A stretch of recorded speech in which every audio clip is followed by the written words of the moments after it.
Welcome back to Living in Oxford. I am Leila Modetz, your host of this show. I am a full-time realtor here in Michigan. Today's topic, what should you be inspecting for when you buy a home? So it kind of depends on what type of home you're buying, where it's located, and all of them. Let's just jump right in and take a look. So first and foremost, you're going to have a home inspection. They're going to be inspecting the inside and the outside of the home. Now, that's whether it's a home, a townhouse, a condo, you're going to have everything inspected. And part of that inspection is they're usually going to climb up on the roof, or they're going to fly their drone onto the roof. They're going to look at the roof. They're going to make sure the roof is in what kind of condition it's in, whether it's in good shape, bad shape. They kind of say, like, it looks like approximately a couple more years, or it looks like the seller said the roof is new. Looks like they're telling the truth, it is new. Maybe there's a hole up there. Maybe there's some flashing that needs to be fixed. So they're going to look at the roof.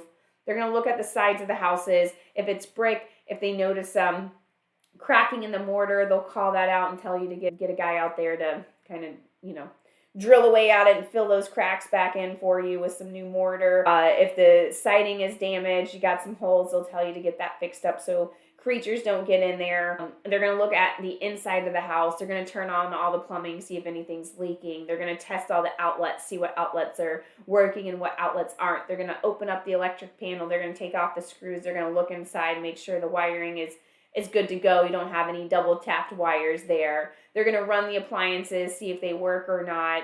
Test the hot water, make sure the hot water is working. They're going to look at the furnace. They'll look at the AC depending on what time of year it is. Unfortunately, here in Michigan, for half the year, it's too cold to turn on the AC. So if it's below 60 degrees, they can't turn on the AC. But they're going to, if they can, they'll turn it on, make sure it fires up. They'll look in the furnace. Usually they unscrew some stuff on the furnace. They take off the cover. They look inside. They make sure the flames are going, see if it needs to be cleaned, if anything's, jumping out at them. Then they're gonna open up all the windows, make sure they open and close, call those out. They'll go down to the basement, see if there's evidence of any water, make sure the sump pump, if there is one, if it's working or not. What else in the basement? They'll look at the walls, make sure the foundation is good to go. If they have some questions on the foundation, they might refer you to a foundation specialist. That goes with anything. It's like if there's something like with the furnace or the AC, any of these things that need further attention, they'll say, hey, reach out to a certified HVAC company or a roof company or a water company for the basement foundation company. So that's just like the home inspection portion. Now, I also advise my clients to have a radon test. So radon is this naturally occurring odor-free gas that comes up from the ground and can come into the house. So I always say, go ahead and get a radon test done. They weren't popular back in the day. So someone probably is living in a house for 20 years and has no idea whether they have radon or not. So the inspector usually comes 2 days prior to the home inspection. They'll set up the radon test. And that way, the day of the inspection, they can collect the test and then get you the results back. They say anything underneath a 4. The EPA says you don't need to put in a radon mitigation system. You can if you want, but it's not something that they're like, hey, for safety, health issues, install one. But if it's at a 4.0 or higher, then they say you should put in a radon mitigation. And at that point, as a buyer, you can ask the seller to have a radon mitigation system installed. Typically like $900 to $1,200 here in Michigan is what that'll run you. Again, that's a safety thing. And you wouldn't know by just smelling or looking at the house whether that was there. So I always advise buyers to do that. The other thing you can have done is you can have the water tested. So really, if you're on a well, you want to have your water tested. And you can test for all sorts of things. But at a minimum, I always say the bacteria, the nitrates, and the arsenic. So if you just say, oh, give me a water test, and you don't specify you want arsenic, you probably are not getting it. And you're not getting it unless like the inspector says, oh, do you want this? Or your realtor knows and says you should have this done. So remember to throw that arsenic in. Now, I don't know if arsenic is common everywhere in the United States, but it is common in Oakland County, Lapeer County, Macomb County, and there's little pockets, and there's probably a map somewhere of like, I know there's a map where it's like, oh, these areas are known to have high arsenic, these areas are known to have high radon. But I don't care whether you're in those areas or you're not, I would always have the well water tested for that. You can also have it tested for like hardness, you can have it tested for lead. And then if you're in a city, normally the city is really doing testing, and filtering the water and cleaning the water. So you don't have to do it in a city, but we've got Flint, right? And so I just did 2 home inspections, and I did advise the buyers to at least have the water tested, and one of the things tested for lead because of the Flint water crisis. So that is an occasion. I think it's probably the only occasion from the city water that I've suggested. I mentioned it to someone else recently for another city, and after talking to the inspector, they're like, we don't think that's necessary. So that was nice to hear. And the third thing I would do is either, if you're on a septic, I would have a septic inspection by an inspector who is very knowledgeable about septics and does septic inspections. Some inspectors say they do septic inspections, and they probably do, but I don't know to the extent of how much experience they have and how many they're doing. There are people who literally just do septic inspections, and that's what they do 5 a day, 3 a day, all over. And so they're very knowledgeable about it. So you just want to make sure you have someone that's knowledgeable, and you want to make sure you're having a septic inspection. And part of that septic inspection is they go inside the house and they turn on a couple different faucets, and they're just running the water, right? So at first they go out, they find the septic field, they find the tank, they have to dig up the leg usually, and they look at what the water level is at. And they want it to be, I don't know, it's like going into the inlet or the outlet. And so then they go inside, they turn all the water on, they run it for an hour and a half or whatever, and they're watching that water level, and they want to make sure the water level is staying the same, and it's not filling up, because if it's filling up, then it's not flowing into the septic field correctly. So they're watching that, and while the water is running, then what they're doing is they're going and locating the runs in the septic field. And then they're going and they're digging holes in each of those lines, and they're going down and they're finding, the pipe, and they're finding the rocks, because you've got the water flowing, and it's usually going through. The easiest way to describe is maybe a PVC pipe with holes, and so the water flows through it, and it trickles down through those holes, and it goes into the rocks that are there.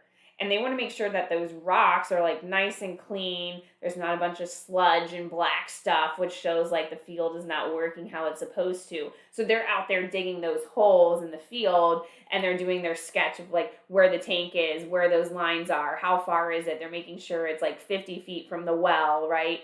Or whatever the requirement is.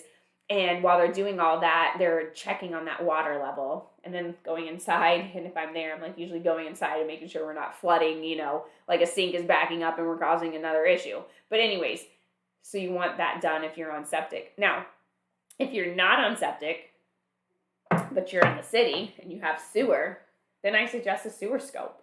So what they're going to do is they're going to go down into the basement usually, or wherever the outlet is, and they're going to take the cover off. Sometimes it's a bugger for them to get off. Again, there's a lot of inspectors that do sewer scopes. But then there are people who, I have got one guy that just does sewer scopes. Again, he does 5-10 sewer scopes a day. So he really if it's a challenge and it takes 30 minutes to get that cap off, he will get the cap off, and then he'll put a plastic one back on and screw it in there. Sometimes other people don't want to spend 30 minutes of their day getting the cap off. Anyways, you're going to take the cap off, and then they literally run a camera on the end of the cord, the cable, and they sit there and they are recording going out, and they go out until they get to the city main, and then they pull it back and they record coming back in. And what they're doing is you want to make sure from the house to the city main, because you're responsible for all that area, they want to make sure that those pipes are clean. Now, they might be clay, they might be PVC, they might be cast iron, they might be, I think there's another material that it could be. So they're checking to see, one, are all those intact, whatever the product is?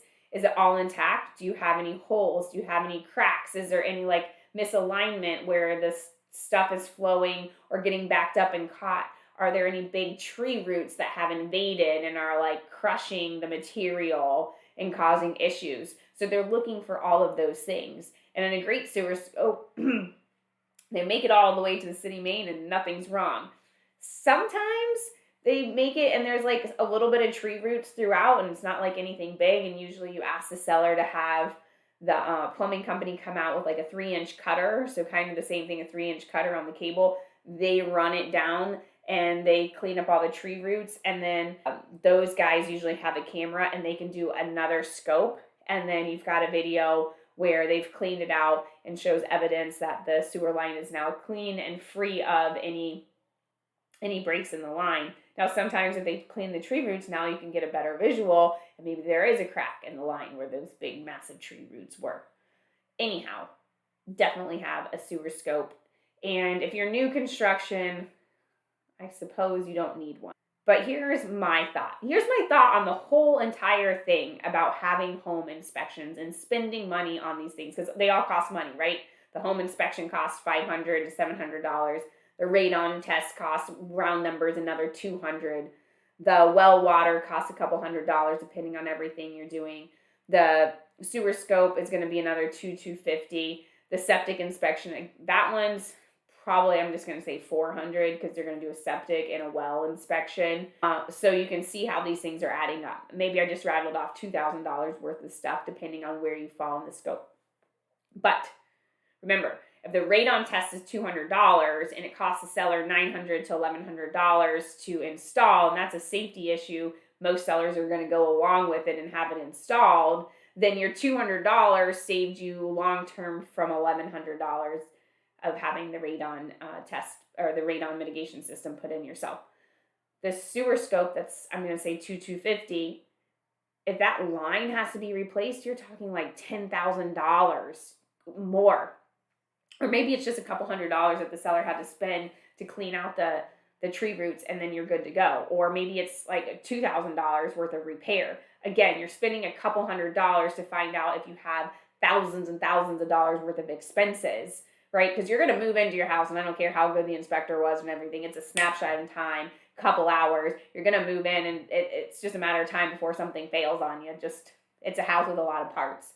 So the whole point of having a home inspection, you're going to invest a little bit of money researching this really expensive asset you're buying to know what you're getting yourself into. So don't let someone talk you out of it. If you don't have the money, you probably shouldn't be buying the house. But I don't know, ask mom and dad, your sibling, your best friend, whatever. Hey, can I borrow a couple $100 to have these inspections done? Because I really want to know what I'm getting myself into. If you guys have anything else inspected that I didn't mention here, I'm sure there's a lot of other things. Those are the things I always advise clients on. But if you inspect something else that I didn't mention, please leave it down in the comments because I really do want to learn what all I should be having inspected for my clients. And if you had an inspection done and it saved you a lot of money, let me know. I'd love to hear about that. I'd love to hear about how it shook out too. So I will see you guys on the next episode. Make sure you leave a comment and subscribe if you guys want to be notified each week of the videos that I'm dropping. I try to make them broad. I try to make them narrow. I give you a little bit about real estate, give you a little about our local market and what's going on in our favorite places and things to do. I'll see you on the next episode.